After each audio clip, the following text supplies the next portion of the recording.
El sonido de los colores. Es una gran suerte no saber del todo en qué mundo se vive.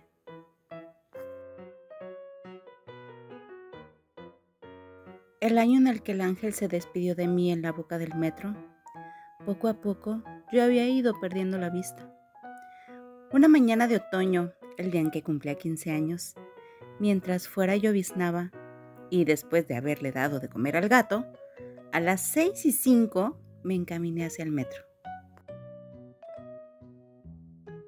Entré con cautela en un túnel donde el viento no sopla ni cae la lluvia, que desciende siempre hacia el infinito, mientras el eco de mis pasos solitarios resonaban hueco en el aire en calma.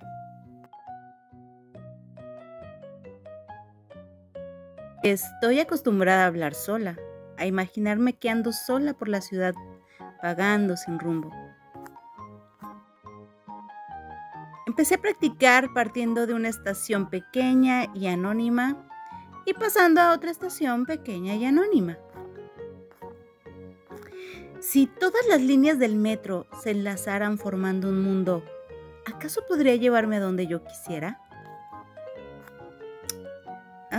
Me perdí entre el gentío de un vagón. Con los ojos muy abiertos, dejé caer la cabeza soñolienta.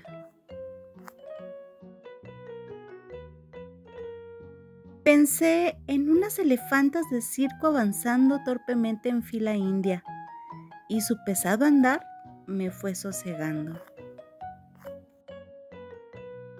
Al salir del metro, la luz del sol lo inundaba todo. El sonido de las hojas al caer constituía una plácida y placentera melodía. Cuentan que, enterrada en algún sitio, hay una hoja de oro. Yo no recuerdo la sensación de contemplar el cielo azul. ¿Las formas siempre distintas de las nubes siguen resultando fascinantes? A menudo me adentro sin pensar en una ciénaga neblinosa y no sé qué hacer para salir del fango. Por suerte, el ángel de la guarda vela siempre por mí. En mi jardín secreto encontré el soldadito que había perdido de niña. ¿Aún tiene el mismo aspecto solitario y cansado como en un atisbo de tristeza? Ahora ya no tengo que pasar sin ello. Todos los colores se traducen en sonidos y olores y resuenan como melodías de belleza infinita. ¿Para qué quiero un libro? El viento hojea los árboles y sé lo que allí son palabras, y las repito a veces en voz baja.